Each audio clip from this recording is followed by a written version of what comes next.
Wait, is it? Okay. The cornea is the clear part in front of your eye and it protects your eyeball.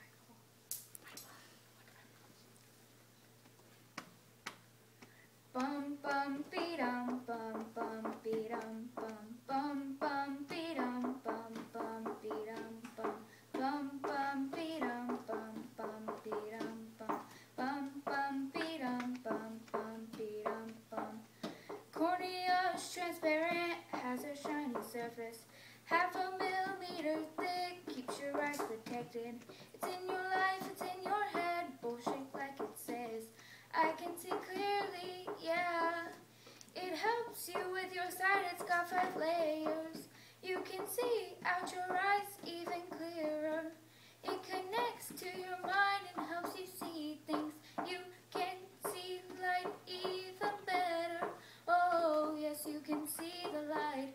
It's an amazing wonder. Ain't gonna go blind unless you lose a layer. Yeah, that bright light. The view is even clearer. Yes, it's that bright light. Front of the eye, it's the cornea.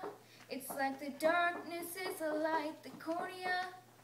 Can you see tonight? The cornea. Ain't used to dimming lights. The cornea. The cornea.